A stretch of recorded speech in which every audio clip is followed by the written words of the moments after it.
años fue desde Alejandro Magno. Él empezó a trabajar, amén, empezó a trabajar, y Alejandro Magno empezó a conquistar el mundo, seguido del mundo griego. Y el mundo griego, queridos hermanos, llegó a conquistar el mundo de alguna manera con su filosofía, aunque después del imperio griego vino el imperio romano, pero todavía existía el imperio griego en el resto del mundo. ¿Por qué? Porque Grecia fecundó su doctrina, fecundó su teoría, fecundó sus pensamientos en el resto del mundo. Y eso que ocasionó, pues que verdaderamente Dios permitió algunas partes positivas, como el idioma, un idioma franco para todo el mundo, y consintió de que la mente griega conquistara el mundo.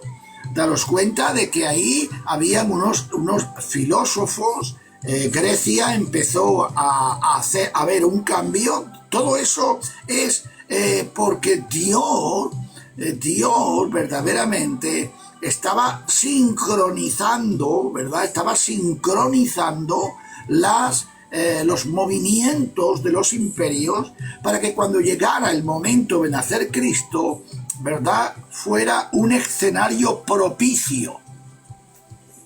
¿Y qué pasó? Que después del imperio griego, ¿verdad?, vino Roma. Y Roma fue el imperio que abrió el mundo. Hay un refrán que dice que todos los caminos llevan a Roma. Eso lo que acredita es que verdaderamente Roma pues abrió todos los pasos al mundo entero y comunicó al mundo entero por tierra y por mar. Y entonces ahí nos encontramos verdaderamente una apertura geográfica para que Jesús, cuando naciera, tuviera el camino abierto para que el evangelio se pudiera extender al mundo entero. Date cuenta que cuando Él derrama el Espíritu Santo en Pentecostés, me serás testigo en Jerusalén, en Samaria, en Judea, dice, y en el resto del mundo. ¿Por qué? Porque a través de Roma se iba a abrir el mundo. Por eso Él permitió venir en el tiempo en que Roma estaba gobernando el mundo. Y dice, hermanos, la historia de que aunque Roma gobernaba el mundo, pero el idioma que se hablaba era el griego. ¿Y eso qué significa? Significa de que había un idioma que todo el mundo podía entenderse. Os recuerdo que en los 400 años también se escribió la Biblia Septuaginta, la cual dice que los hebreos llevados por Alejandría en la deportación, que habían perdido el idioma hebreo y no podían leer el Antiguo Testamento, bueno, pues, queridos hermanos, Constantino el Grande movió, ¿verdad?, Hechos para que se escribiera la Biblia en griego, y así los despatriados pudieran volver a leer la Escritura y pudieran entender el Evangelio y entender la vida de Dios, porque la Biblia hebrea se tradujo al griego. Y queridos hermanos, en el Imperio Romano, Augusto César fue el hombre que compactó el Imperio Romano en la paz. Mira, durante 40 años Roma estuvo en guerras continuas, pero dice que llegando Augusto César fue capaz de compactar la paz, o sea, fue el hombre que trajo la paz romana. Por eso Cristo dijo, mi paz os doy y mi paz os dejo, no como el mundo la da. Está hablando desde una forma histórica gramatical en el texto de la paz romana. La paz romana no era otra cosa que la paz que daba Roma a los grandes guerreros que habían entregado una victoria a Roma y que ya llegaban a una cierta edad, le daba una jubilación emérita. Yo vivo a 60 kilómetros de Emérita Augusta, Mérida, que es Emérita Augusta. Era una ciudad donde el Imperio Romano daba verdaderamente, ¿verdad? Daba una jubilación a todos los que habían guerreado y habían traído, ¿verdad?, una cantidad de victorias, y ahí el Imperio Romano le daba vida, le daba vivienda, le daba comida y le daba totalmente una jubilación. Esa era la paz que daba Roma, pero ellos entendían que ahí ya podían estar felices, pero usted sabe como yo que los problemas del hombre no son muchos exteriores, sino también hay interiores, y dentro del corazón salen los malos pensamientos.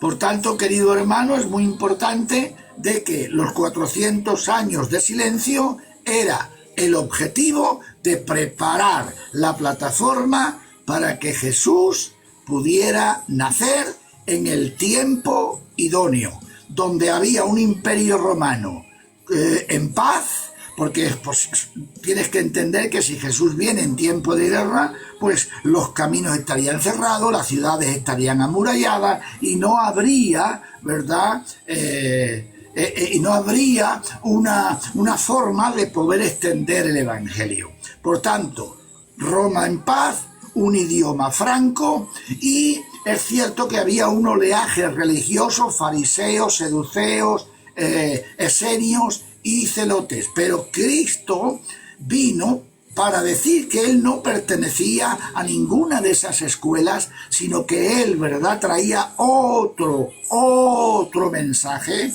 Y queridos hermanos, he ahí el porqué de esos 400 años de silencio o tiempo intertestamental, que era el tiempo entre el Antiguo y el Nuevo. Venga, una pregunta: ¿cuál fue la luz del primer día? Porque el sol lo hizo el cuarto. Bueno, mira, yo en el Génesis no entro a especular, ¿verdad? Yo interpreto. Es verdad que el Génesis puede tener unas ciertas contradicciones científicas, ¿de acuerdo? Pero mira, yo entro en el Génesis como un libro literal, ¿de acuerdo? Yo cierro los ojos y acepto tal como está escrito. El cómo no lo sé. El cómo no voy a preguntar. Si Dios dice que había luz, había luz. Que no había sol, bueno, pues yo no sé, Dios se la arregló para que la hubiera. Si nosotros abrimos la especulación en el Génesis, corremos el riesgo, queridos hermanos, de entrar en lo que Dios no dice. Especular es la llave, ¿verdad?, de entrar y de abrir pequeñas fisuras donde podemos entrar en desvíos doctrinales. Y eso que lo que me lleva, pues me lleva a irme poco a poco desviando de lo que la Biblia me plantea. Si Dios hubiera querido explicarme más, Él lo hubiera dicho. Mire, Dios se revela y revela su palabra lo suficiente. Daros cuenta de que la Biblia no es un libro científico, no es un libro exclusivamente, hermanos, es un libro para la redención, para la salvación del hombre, no hay más. Entonces Dios no se preocupa en explicarnos los movimientos científicos, ¿vale? Así que lo siento, pero no te puedo contestar como te gustaría, ni puedo entrar en el tema que tú me invitas a entrar. Dios te bendiga. Venga, seguimos. Es que se me van las preguntas.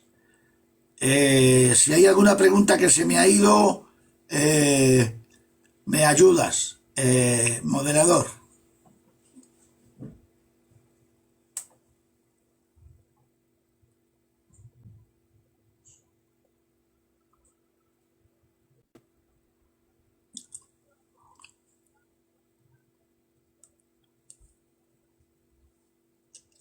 Claro, la helenización es la semilla. Daros cuenta que la helenización no es otra cosa que la gestación, ¿verdad? La gestación de Grecia en el mundo entero. ¿Por qué el mundo fue helenizado? Fíjense qué curioso. Si nos vamos a la visión del rey de Babilonia, a la estatua babilónica, donde Dios de alguna manera proféticamente coloca todo el futuro, empieza viéndose la cabeza de oro, que es Babilonia, empieza a verse el pecho y los brazos, que es Medo-Persa, pero después bajamos y vemos Grecia. ¿Dónde está Grecia? En el vientre. ¿Qué es lo que hay en el vientre? Pues supuestamente están los órganos reproductores. ¿Y qué me quiere decir con eso? Pues te quiero decir de que ahí, desde los órganos reproductores, donde se fecunda, donde está el espermatozoide para fecundar el óvulo del mundo, allí estaba Grecia. Grecia fecundó al mundo con todas sus ideas, filosofías, pensamientos, etcétera, etcétera, etcétera. Algunas han sido buenas, algunas han sido malas. Unas nacieron buenas y se hicieron malas, porque también el enemigo aprovechó esa fertilización griega, trayendo filosofías, porque el filósofo en aquel entonces era un filósofo con fe, era un filósofo creyendo en Dios, era un filósofo, Aristóteles, Platón, todos esos hablaban de algo más allá, de un ser, ¿verdad?, inteligente. Sin embargo, esa filosofía en el transcurso del tiempo, porque la filosofía y la fe caminaron un tiempo juntas, pero llegó un momento en que el filósofo se desvió de la fe y empezó a usar el raciocinio, y entonces nace el tiempo de la epistemología, que es el saber, el conocer al conocimiento, y empezó el filósofo a usar la razón, porque el hombre, de qué está hecho el mundo, cómo se hizo el mundo, cómo se hizo el hombre, y ya a raíz de ahí vinieron ideas razonadas por el hombre, razonadas, ¿verdad? Porque lo que querían era pensar sin Dios, sin fe, y entonces se desviaron, y a raíz de ahí pues hay muchas filosofías que están todas fuera de Dios. La filosofía del relativismo, la filosofía del existencialismo, la filosofía del ateísmo, y al final, queridos hermanos, Dios marcó la diferencia. Por eso el helenismo del mundo marcó cosas positivas y cosas negativas. Seguimos en la marcha. Venga, más preguntas. Amén. El verbo estaba con Dios y el verbo era Dios. Amén. Así que si no crees que Cristo era Dios, verdaderamente estás en un problema. Si Cristo no era Dios, ¿por qué lo adoraron? Si Cristo no era Dios, amén, ¿por qué venció a la muerte resucitando en inmortalidad? Porque Cristo no resucitó como Lázaro ni como Marta, sino Cristo resucitó en la inmortalidad, ya no volvió a morir más. Por eso la muerte no volvió a matarlo, porque realmente Él había vencido a la muerte. Amén. Por tanto, querido amigo que me escuchas, quien no crea en Dios, rompe toda la escatología bíblica y todo el contexto teológico y bíblico sobre la deidad del Hijo. En el principio era el verbo, ese principio es el principio del Génesis, o sea que está hablando de la preexistencia de la segunda persona de la Trinidad. El verbo era con Dios y el verbo era Dios. Los tres eras del verbo era en el principio, era Dios y era con Dios. Por tanto, está súper, ¿verdad? Súper explicado la divinidad de Dios. Él fue el único mediador, es cierto. Jesús fue resucitado por el Padre. Claro, él fue resucitado por el Padre, porque, bueno, más bien por el Espíritu Santo. Pero eso no significa que no fuera Dios. Está hablando de la parte humana, porque Dios no resucita, Dios no muere. Lo que resucitó fue la parte humana, querido amigo. Amén, pero lo resucitó de tal forma que como venía en la unión hipostática, no sé si te estoy hablando en un nivel que no entiendes, como venía en la unión hipostática, tuvo que resucitar y venció a la muerte. Su resurrección sin pecado lo llevó a vencer a la muerte, y entonces su resurrección llevó a la inmortalidad. Amén, amén, amén. Tú eres Dios, allí te encontrarás mucho más a gusto que aquí, porque aquí hablamos de un Dios,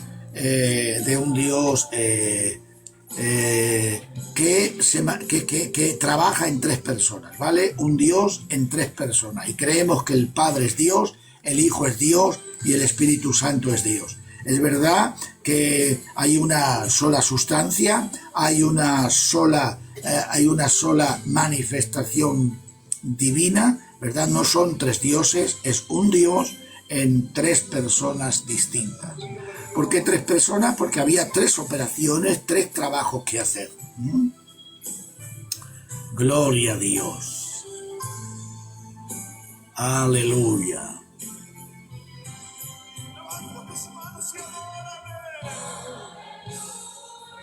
Gloria a Dios. Manuel Arencón, Dios te bendiga. Seguimos trabajando. Venga, pregunta. Amén, amén, amén. Gloria a Dios. Claro, el que me ha visto a mí ha visto al Padre. En él estaba la misma imagen y la misma sustancia. Sí, Señor. Amén. Eran distintos pero unidos. Bendiciones para Chiclana. Amén.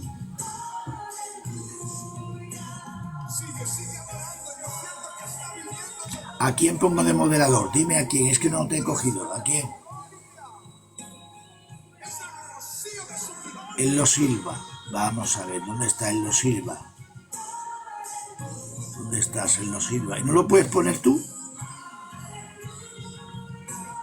Venga, voy para allá.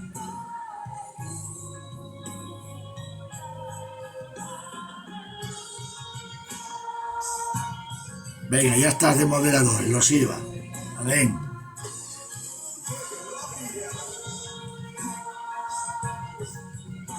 Bueno, yo necesito mano de obra, ¿eh? Los hermanos que quieran ayudarme, pues pueden ayudarme a ser moderadores, a poder barajar la gente que está ahí abajo. Porque yo todavía no entiendo mucho de manejar esto, ¿vale? Poco a poco iremos cogiendo capacidad. Aleluya. Dios te bendiga, Manuel. Gracias. Sí, Leone, te pongo. Holded es el software que te conecta con tus clientes. Gestiona todo lo que necesiten desde un mismo... ¡Hala! Ya tenemos tres. Ya tenemos tres moderadores. Gloria a Dios, gloria a Dios. Una nueva forma de trabajar en tiempo real. Soy David de Andújar. Pues Dios te bendiga, David. Venga, adelante. Bueno, seguimos en esta mañana contestando alguna pregunta. Si algún hermano o alguna hermana tiene alguna duda bíblica, si tiene algún texto, si tiene algún problema de comprensión, pues nada, aquí estamos intentando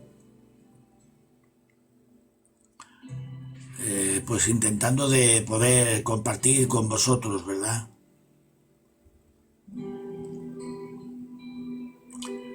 Vale, de acuerdo, una voz, de acuerdo, de acuerdo, de acuerdo. Desde Córdoba, Lolo, candidato de Córdoba. Dios te bendiga, Lolo, un abrazo. Amén. Los años no traen madurez cristiana, sino Dios por medio de los años. Bueno, es una frase bonita, pero también el hombre madura, ¿vale? La maduración no es otra cosa que el proceso evolutivo del niño a ser hombre. Esa es la madurez, ¿no? Lo único que Dios, el hombre, la vida cristiana madura con el hombre maduro. Si el hombre maduro no es maduro, Dios no puede coger madurez. Es cierto que hay una madurez humana y una madurez espiritual, y que si las dos cosas se juntan, pues es impresionante. Dios lo que necesita es al hombre. ¿Qué es el hombre? El hombre es la evolución el proceso evolutivo, la evolución de que un niño ha nacido y un hombre ha sido hecho, ¿no? Cuando Dios necesita hombres equilibrados psicológicamente, equilibrados en el sentimiento y equilibrados en el peso de la personalidad. Cuando Dios encuentra a un hombre así, pues después le pone sus dones y ahí se ejecuta algo extraordinario. Pero cuando Dios encuentra a hombres que han tenido problemas evolutivos, de que el carácter no ha sido formado porque el tránsito entre niño a hombre se ha ido cortando, imagínate que hay adolescentes que han tenido problemas en la adolescencia, hay niños que han tenido problemas en su infancia y el carácter, la personalidad está desgajada, ya arrastra unos ciertos problemas que a la hora de llegar a Dios, Dios tiene que solucionarlos de alguna manera. Y se nota la persona que ha vivido situaciones en la evolución como hombre, se nota. Y hay hombres y hay personas que necesitan una administración del Espíritu Santo profunda. Y bueno, pero Dios, la cruz lo soluciona todo, la cruz lo coloca todo, y la cruz trae un equilibrio que a lo mejor en tu tránsito como persona no has podido llevarlo a cerrar. En la cruz, el Espíritu Santo, la cruz y la palabra trabaja en tu interior y te lleva al equilibrio.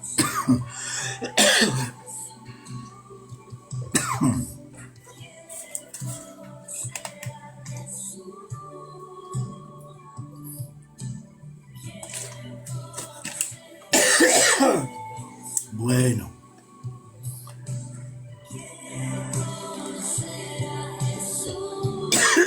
Amén.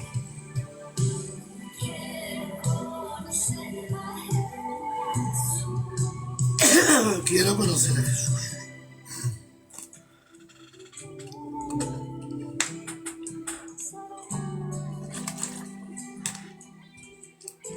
Aleluya.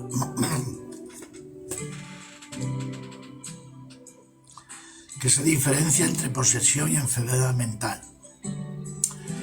Bueno, pues Rafael Serrano, Dios te bendiga, hijo. Esa pregunta es muy amplia y muy abstracta, porque no tenemos un material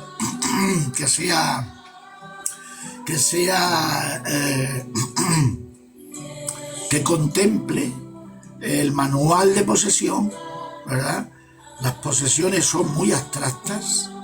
El enemigo se manifiesta en una posesión de diferentes y de muchas maneras, y no tenemos un material conciso para saber si hay posesión o enfermedad. Una vez que el pastor o el obrero se acerca a la persona y trata y ve los perfiles de conducta, se puede llegar a descifrar si hay enfermedad o hay posesión. Pero no tenemos un material general, ¿verdad?, que estándar, que dé el perfil para todas las situaciones. Tienes que entender que a mí me han llamado para orar por gente que han creído que es posesa, y cuando yo lo he visto he dicho llevarlo a un médico, porque este joven o esta mujer no está poseída, está con un problema, con una crisis de depresión, con un estado de problemas del cerebro y efectivamente ha ido al médico, lo ha mirado un profesional, le ha mandado una pastillita y todo lo que tenía se le ha quitado. Otras veces he ido y he visto que es una posesión, hemos orado por él o por ella y ha sido salvo y ha sido liberado. Pero no se puede, no hay nada estándar para poder marcar sin tener el caso. O sea, tienes que tener el caso, tienes que tener la persona, tienes que hacer un estudio, ¿verdad? Tienes que estar allí, hablar con ella, hablar con él y el pastor o el obrero que ministre esa situación tiene que ir viendo, ¿verdad? Y haciendo un análisis junto con el discernimiento del espíritu y junto con tu experiencia, las dos cosas, unes tu experiencia y unes el discernimiento de Dios y de ahí puedes sacar qué es la situación que tiene ese hombre o esa mujer. Espero haberte respondido.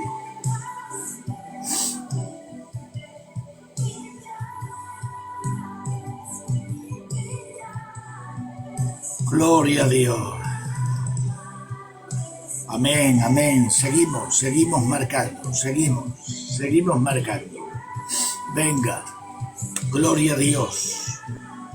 José León Barbas, Dios te bendiga. Dios te bendiga, José.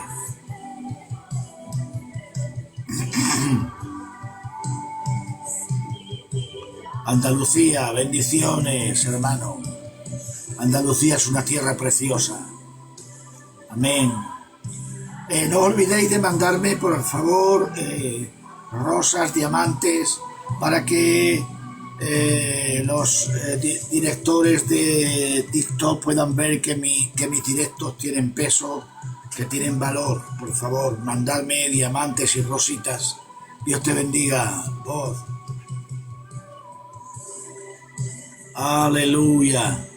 Gloria a Dios. Amén. Manuel Arencón, Dios te bendiga por esa rosa. Gloria a Dios.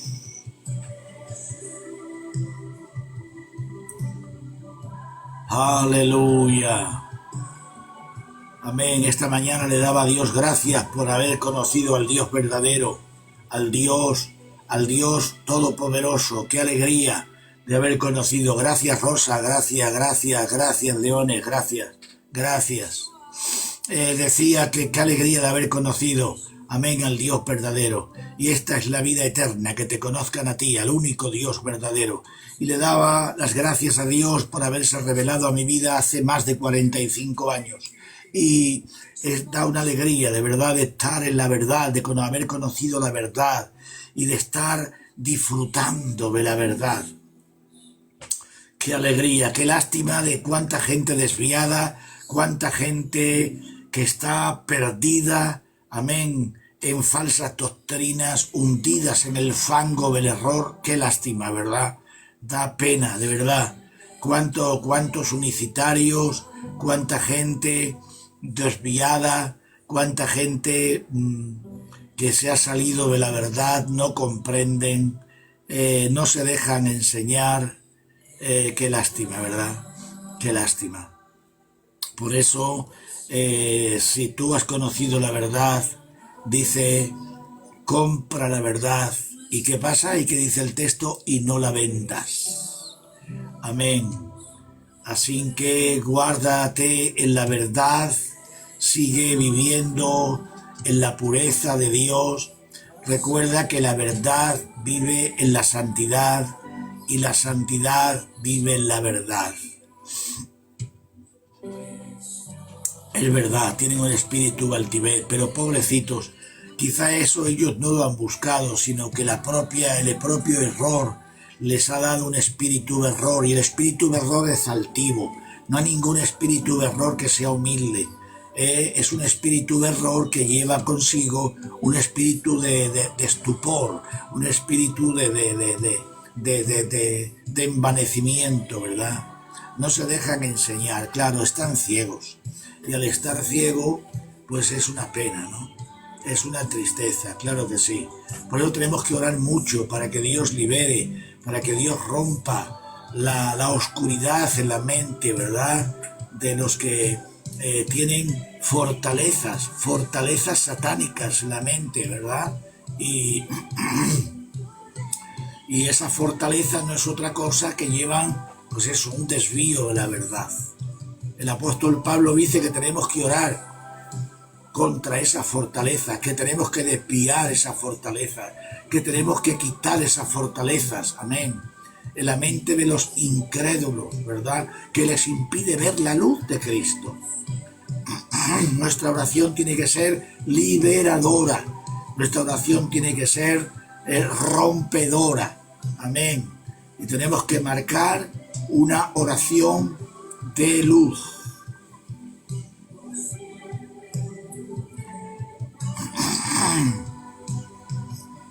Claro, la falsa doctrina es un veneno para el alma, es decir, para la mente, y llega a afectar de una manera, pues eso, llega a afectar la antropología humana. Eso es lo que hace la falsa doctrina. La falsa doctrina te desvía, te infesta, te hace tóxica, es tóxica y llega a afectar a lo profundo de tu ser antropológico, afecta a tu espíritu, afecta a tu alma y afecta a tu cuerpo. Sobre todo desde el alma empieza a llevar todo ese mal, ¿verdad?, al resto de todas tus partes. Venga, seguimos dándole a Dios la gloria, seguimos dándole a Dios la honra, seguimos dándole toda la honra a Dios. Seguimos dándole a Dios la gloria. Amén, seguimos dándole a Dios la gloria y la honra, porque Dios es bueno. Aleluya. Oh, aquí está su Espíritu Santo. Aquí está. Te adoraré, amén, te adoraré. Aquí está.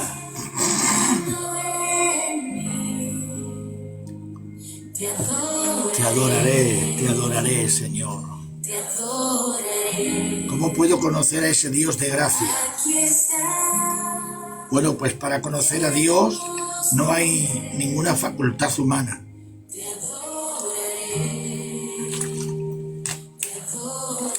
El conocer a Dios no viene por una facultad del hombre. No hay inteligencia, no hay sabiduría, no hay capacidad, no hay títulos. No, conocer a Dios es una decisión. Conocer a Dios nace de una decisión del hombre. O sea, el hombre puede decidir conocer a Dios, el hombre puede prestarse, el querer a conocer a Dios. Cuando el hombre se presta y dice quiero conocer a Dios, ahora Dios se va a manifestar en tu vida. Mira, hay dos formas de conocer a Dios. La primera es a través de la revelación general. Dios se revela en dos aspectos. La primera revelación es la revelación general. Dios sale al encuentro, Dios se manifiesta, Dios se autorrevela. ¿Y cómo se revela Dios? Por las cosas creadas, dice Romanos, capítulo 1, versículos 19 y 20. Por las cosas creadas, dice la Biblia, hemos conocido a Dios. Mira, te voy a leer un texto. Dice, por lo que de Dios se conoce, le es manifiesto, pues Dios se lo manifestó. Porque las cosas invisibles de Él, su eterno poder y deidad, se hacen claramente visibles desde la creación del mundo, siendo entendido por medio de las cosas hechas, de modo que no hay excusa. Mira, cuando tú te acercas y ves el universo, ves el mar, ves la naturaleza, ves las Pléyades, los astros, ves la luna, ves el sol, bueno, pues eso, de alguna manera, es una forma en que Dios manifiesta su existencia. Si tú ves un gran edificio, supuestamente eso te revela de que ha habido un constructor.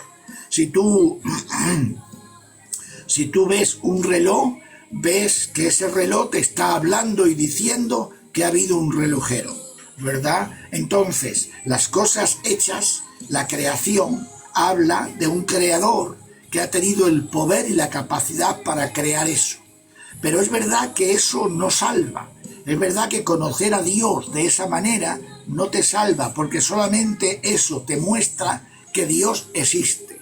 Pero hay otra revelación, que es la revelación especial, que viene por la palabra de Dios y viene en Jesucristo. Cuando tú quieras conocer a Dios en su naturaleza, tienes que venir a la palabra de Dios y leerla.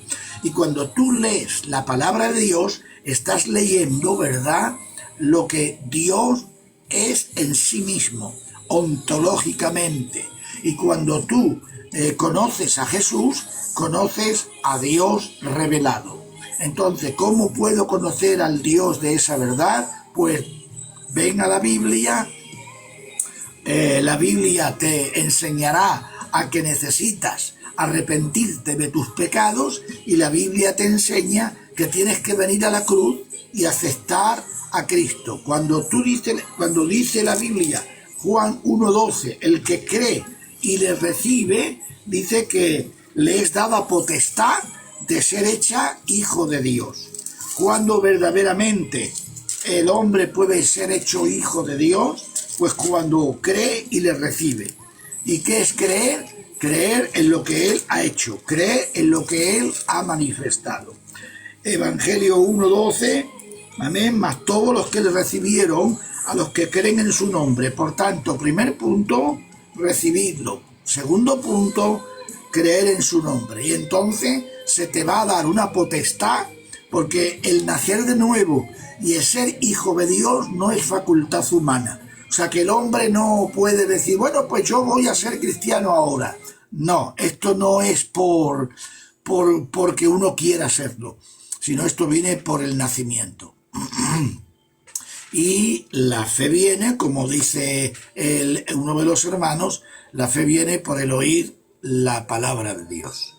Entonces, tienes que venir a la palabra, leerla y oírla, y eso va a producir la suficiente fe para aceptar a Cristo en tu corazón, y de esa manera vas a recibir la potestad de ser hecho hijo o hija de Dios. A raíz de ahí empezarás una relación con Dios, una intimidad con Dios, y Dios se irá mostrando a tu vida poco a poco, y te irás procesando en los caminos de Dios. Si una mujer que adulteró se vuelve por su marido, ¿el matrimonio es tan pecado? A ver, no te he leído, espérate.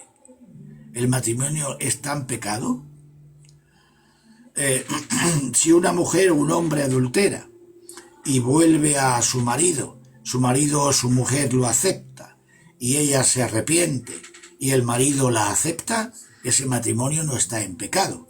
¿Por qué? Porque ese matrimonio se ha vuelto a renovar, los votos de ese matrimonio se han renovado porque el marido o la mujer ha aceptado a su cónyuge. Entonces vuelve ese matrimonio a tener actividad, y si el adúltero vuelve es porque se ha arrepentido. Es verdad, tiene que pedirle perdón a Dios perdonarlo y su cónyuge perdonarlo, y ese matrimonio pues está en activo. Es verdad que nadie puede quitar las vergüenzas y los oprobios que un adulterio conlleva en sí mismo. Pero para salvación están aptos, tanto el que ha vuelto como el que lo ha recibido. Para salvación están aptos. Ahora, mientras que duran en la tierra las vergüenzas y el oprobio del adulterio, eso ya es cosa que es un misterio. Eso pues se recibirán ciertas disciplinas en la tierra por el pecado hecho. Pero Dios puede perdonar, Dios puede limpiar si hay perdón y hay salvación. ¿Qué hace el ayuno en un cristiano? Bueno, pues el ayuno es el brazo largo de Dios, Se pueden vivir liberaciones muy profundas. Perdonad, pero estoy de la garganta mal.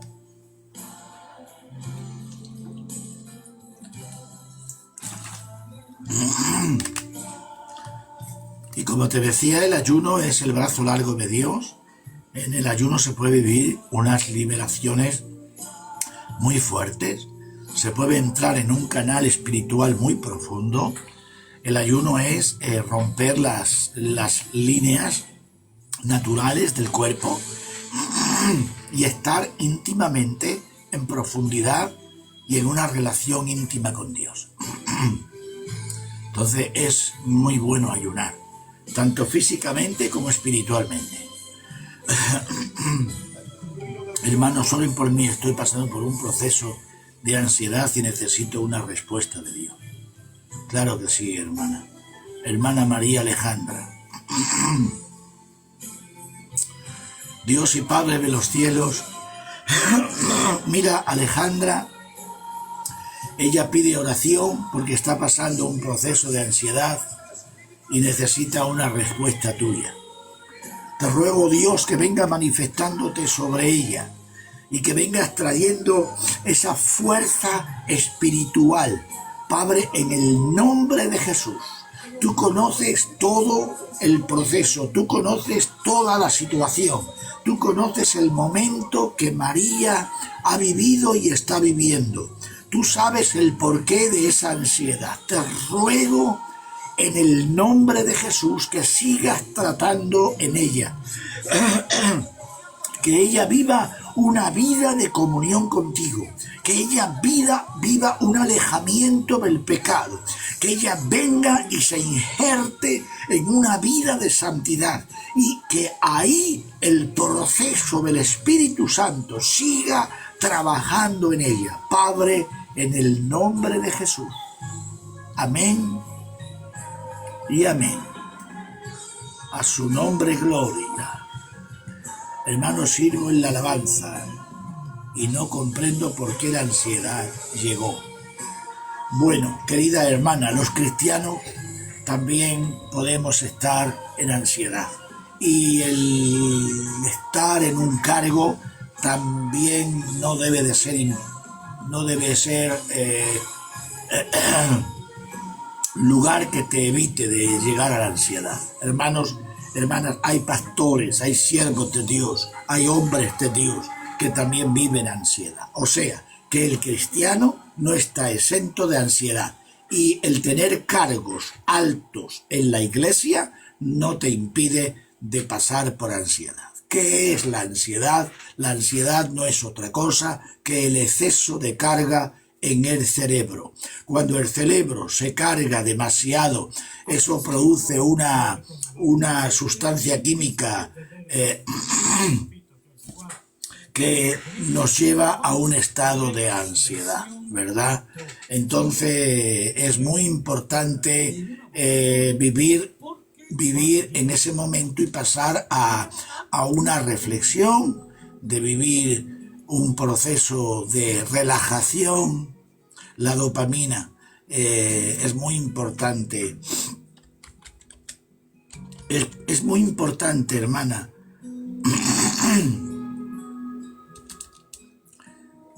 de buscar a Dios en esos momentos y sobre todo de vivir una reflexión.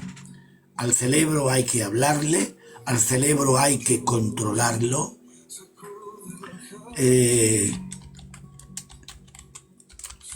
Y si no eres capaz de controlar el cerebro, entonces vas a encontrarte en una situación conflictiva. Tienes que pedirle ayuda a Dios, que te ayude a que los procesos químicos de tu cerebro sean equilibrados. La ansiedad no es otra cosa que vivir un desequilibrio en tu cerebro, ¿verdad? Y ese desequilibrio, ¿por qué viene? Bueno, hay muchísimas causas y motivos, ¿verdad? Que verdaderamente pues te produce un desequilibrio. Hay muchas causas, bien externas o bien internas, te producen un desequilibrio en tu cerebro. El exceso de preocupación. Tienes que entender que es muy importante guardar el equilibrio. Ahí está. Ese es el lugar en que un creyente tiene que vivir. Vivir en el equilibrio antropológico. Y dentro del equilibrio antropológico está el alma. Y dentro del alma está el pensamiento. Y dentro del pensamiento está el cerebro. Y dentro del cerebro están las sustancias químicas que se procesan en la medida exacta para que el hombre pueda estar equilibrado. Cuando nosotros tenemos, el cerebro es un órgano del cuerpo, como el estómago, como el corazón. Si no le damos las sustancias adecuadas, esas sustancias, si están desfasadas, o viene mucha o viene poca, entonces el hombre pasa a un proceso desequilibrado llamado químicamente la ansiedad o llamado la depresión. Por eso es muy importante que tú, hermana, ores para que Dios te dé el equilibrio necesario para que tu cerebro trabaje en la actividad necesaria. Se levantan sustancias, ¿verdad?, que si la tenemos muy constante, no me acuerdo ahora cómo se llama esa sustancia, que nos alerta.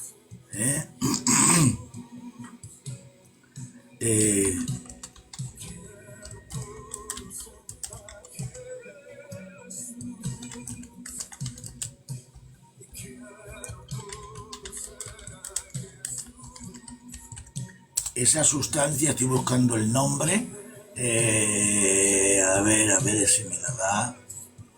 Cuando tú tienes una cantidad de esa sustancia cuando viene en sustancias pequeñas, pues es buena. Y entonces te mantiene en alerta. Imagínate que tu coche sale ardiendo o tu casa sale ardiendo, pues en ese momento el cerebro se activa para que corras, para que luches contra esa situación. Ahora mismo no me acuerdo de esa sustancia. Si alguien me quiere ayudar, pues que me lo diga. Es cortisol. Dios te bendiga, Antonio. Cortisol. Nos estamos haciendo viejos ya. Bueno, pues cuando hay una cantidad excesiva de cortisol, ¿verdad?, eso no beneficia al cuerpo, porque eso pues hace que tus nervios se alteren, el nervio simpático, ¿verdad?, y entonces hay en tu cerebro una alerta continua. ¿Y qué hace? Pues que eso te produce una ansiedad continua, ¿verdad? Es verdad que el cortisol en medidas exactas para una situación exacta, pues es bueno, porque eso te produce el enfrentarte a la situación, ¿verdad? Cuando un perro quiere morderte, pues rápidamente el cortisol te da la suficiente fuerza para que corras y busques un lugar para que te escondas. Y huyas del perro. Pero claro, si ese cortisol es producido por un problema de ansiedad, por un problema de preocupación, si tú le hablas al cerebro, estoy preocupado, pues entonces el cortisol va a estar dando sustancia en un nivel excesivo y eso que te va a producir una ansiedad. ¿Por qué? Porque va a poner a tu cuerpo en actividad. Y eso pues te lleva a estar en un estado complicado, porque eso ya llega cortisol en exceso, llega a afectar al resto del cuerpo, empieza a desequilibrar el funcionamiento del corazón, de la circulación sanguínea, etcétera, etcétera, etcétera. Por eso, querida hermana, tú lo que necesitas es, primero, buscar a Dios, pedirle a Dios que te tranquilice, que te relaje. ¿Cómo lo hago? Pues hablarle a tu cerebro con la palabra de Dios. Hay muchos textos, puedes buscar textos que te hablen. Dice la Biblia, echad vuestra ansiedad sobre Él, ¿verdad? Yo soy, venid a mí los cargados y trabajados. Lee la Biblia, vete a algún buscador y busca, pues no sé, algunos textos que te hablen de promesa. Eso es lo primero. Leer la Biblia es meter palabra de Dios en tu cerebro, en tus neurotransmisores, que lleven un mensaje a la mente. La mente se alimenta de pensamientos. Y cuando tú le metes pensamientos positivos, en tu mente tiene que haber un efecto positivo. ¿Vale? Eso es en un... Cógete una cantidad de 20 o 30 textos que te hablen del poder de Dios, de la gloria de Dios, de las promesas de Dios, todo lo puedo en Cristo que Él me fortalece, gracias Manuel. Y de esa manera tú todos los días tienes que leer, continuamente tienes que leer esos textos y tienes que ir levantando tu fe en las promesas escritas. Y de esa manera usted, querida hermana María, va a empezar a sentir el efecto de la palabra. La palabra de Dios no vuelve vacía, hace su efecto. La palabra de Dios está viva y dice que es medicina para los huesos. Esa es la forma en que yo aconsejo a mis feligreses, a mis amigos, a mis seguidores, cómo se puede combatir la ansiedad y la depresión, ¿verdad? La mente se alimenta de pensamientos, háblale al pensamiento, háblale con pensamientos positivos. Después hay unos antídotos naturales. Toma el sol, hermana María,